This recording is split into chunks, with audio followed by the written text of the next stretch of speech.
அகிலத்தின் அன்பான சொந்தங்களுக்கு இணைய வணக்கம். சேத்தமிழ் வழங்கும் சரிகமபா நிகழ்ச்சியின் சீசன் 5 வெற்றியாளர் யார் என்பதுதான் தற்போது மிகப்பெரிய கேள்வியாக இருக்கின்றது. மிகப்பெரிய போராட்டங்கள், மிக கடுமையான போட்டிகள், சுற்றுக்கள், மக்களுடைய ஆதரவென பல கட்ட தடைகளை கடந்து தற்பொழுது 6 போட்டியாளர்கள் சீசன் 5 இறுதிச் சுற்றில் மகுடம் சூட்டப்போவது யார் என்ற நிகழ்ச்சியில் தற்போது அவர்கள் பாடிக்கொண்டிருக்கின்றார்கள். ஜி தமிழில் சென்னை நேரு ஸ்டேடியத்தில் பிரமாண்டமான உள்ளக அரங்கில் இந்த நிகழ்வு நடைபெற்றுக் கொண்டிருக்கின்றது. இந்த நிகழ்வில் நடைபெற இருக்கக்கூடிய முக்கியமான விடயங்கள் குறித்து ஏற்கனவே இதற்கு முன்னைய காணொளியில் பேசியிருந்தோம். அதிலும் குறிப்பாக இலங்கையின் அம்பாறை மாவட்டத்தை சேர்ந்த சபேசன் அவர்கள் இந்த போட்டியில் பங்கேற்று இறுதிச் சுற்றுக்கு தெரிவாக இருந்தமை இலங்கை மக்கள் மத்தியிலும் புலம்பெயர்ந்து வாழக்கூடிய இலங்கையர் தமிழர்கள் மத்தியிலும் மிகப்பெரிய எதிர்பார்ப்பை ஏற்படுத்தியிருந்தது. இந்த சூழ்நிலையில் சீசன் 5 போட்டியில் தற்போது வரை முதல் சுற்று தற்போது முடிவுக்கு வந்திருக்கின்றது. தற்போது வரை என்ன விடயங்கள் எல்லாம் நடைபெற்றிருக்கின்றது என்பது குறித்து சுருக்கமாக பார்க்கலாம். இந்த போட்டி மிக பிரமாண்டமாக ஆரம்பமாகின்றது. அனைவருடைய பின்னணி, அவர்கள் வந்த முறை, அவர்கள் பட்ட பாடுகள் எல்லாம் முன் எபிசோட்டில் ஒரு குறும்படங்களாக எடுத்து காட்டப்படுகின்றன. இந்த நிகழ்ச்சிக்காக அவர்கள் எவ்வளவு தூரம் முயற்சி செய்திருக்கின்றார்கள், அவர்களுடைய குடும்பத்தினர், அவர்களுடைய நண்பர்கள், இந்த நிகழ்ச்சிக்காக அவர்களை கொண்டு வந்து சேர்த்தவர்கள் என அந்த ஊர் மக்களினுடைய எதிர்பார்ப்பு என பல விடயங்கள் காட்டப்பட்ட பின்னர் நிகழ்ச்சி ஆரம்பமாகியது. நிகழ்ச்சியின் ஆரம்பத்தில் முதலாவது பாடலை சுசந்திகா அவர்கள் மன்னவன் வந்தானடி என்ற பாடலை பாடினார். மிகவும் சிரமமான சந்தங்கள் அமைந்த இந்த பாடலை சுசந்திகா மிக அழகாக பாடி சென்ற சூழ்நிலையில் அடுத்து ஸ்ரீஹரி பாட்டும் நானே பாவமும் நானே அனைத்து பொருளையும் பாட வைத்தாயே என்று அந்த பாடலை மிக லாவகமாக பாடி நடுவர்களுடைய பாராட்டை பெற்றுக்கொண்டார். மூன்றாவதாக வந்த சபேசன் சங்கீத ஜாதி முல்லை அந்த பாடு எஸ்பி பாலசுப்ரமணியம் அவர்களுக்கு ஒரு மிகப்பெரிய பிரேக் என்று சொல்லக்கூடிய ஒரு மிகப்பெரிய மைல்கல் என்று சொல்லலாம். அந்த பாடல் அது ஒரு மிகவும் கடினமான ஒரு சந்த சுரவரிசைகள் அடங்கிய பாடல். சங்கீத ஜாதி முல்லை என்று தொடங்கக்கூடிய அந்த பாடலை மிகச் சிறப்பாக பாடினார். அவர் எவ்வளவு சிறப்பாக பாடினார் என்று சொல்ல வேண்டும் என்று சொன்னால், நடுவர்கள் எழுந்து நின்று கைதட்டி அவருக்கு தன்னுடைய வாழ்த்துக்களை தெரிவித்தார்கள்.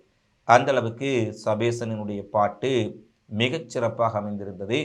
அதிலும் எஸ்பி பாலசுப்ரமணியத்தினுடைய மகன் நேரடியாக அவருக்கு மேடைக்கு வந்து தன்னுடைய வாழ்த்துக்களை தெரிவித்தது மட்டுமல்ல, தன்னுடைய தந்தையார் மறைந்த எஸ்பி பாலசுப்ரமணியம் அவர்கள் இந்த பாடலை பாடுவதற்காக ஒரு காலையிலிருந்து மாலை வரை தொடர்ச்சியாக ஒரு நாள் முழுவதும் பயிற்சி செய்த பின்னரே இந்த பாடலை இவ்வளவு சிறப்பாக பாடியிருந்தார். இதற்காக சபேசன் எவ்வளவு முயற்சிகளை எடுத்திருப்பீர்கள் என்பதை நான் நினைத்து பார்க்கின்றேன்.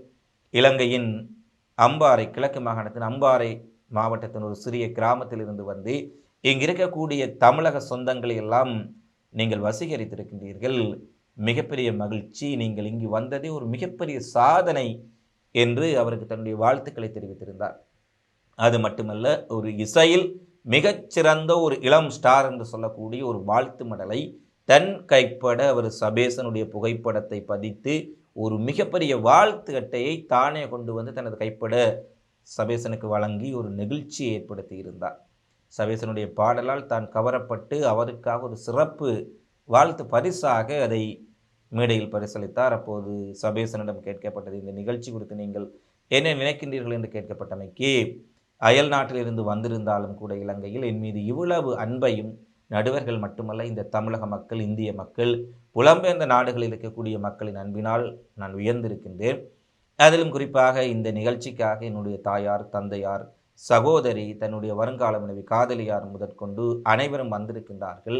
அனைவரும் முன்பாகவும் என் மீது மக்கள் எவ்வளவு அன்பாக இருக்கின்றார்கள் என்பதை காண்பிக்கும் பொழுது எனக்கு மிகவும் பெருமையாக இருக்கின்றது என்று அவர் இந்த பாடல் தொடங்கிய போது மேடையில் எவ்வாறு வீழ்ந்து வணங்கி அந்த மேடையை முத்தமிட்டு தன்னுடைய உணர்வுகளை வெளிப்படுத்தினாரோ அதே போன்றதொரு வெளிப்பாட்டை இந்த நிகழ்ச்சியிலும் வெளிப்படுத்தி இருந்தார்.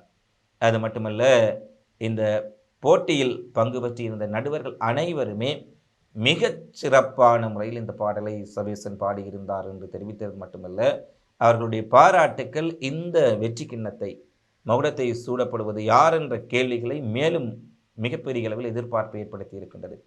இந்த வெற்றி பெறக்கூடிய ஒரு சிலருக்குள் சபேசனின் பெயரும் நிச்சயமாக இருக்கும் என்பதுதான் இங்கே முதல் சுற்றை பார்க்கும் பலருக்கு ஏற்பட்டிருக்கின்றது. இருந்தாலும் இறுதி முடிவுகள் இன்னும் சில மணி நேரங்களில் வெளியாகிவிடும். 2ஆம் சுற்று பாடல்கள் விரைவில் பாட இருக்கின்றன. அந்த சுற்று முடிந்தவுடன் எப்படியும் இன்று இன்னும் சில மணி நேரங்களுக்குள் முடிவு தெரியலாம்.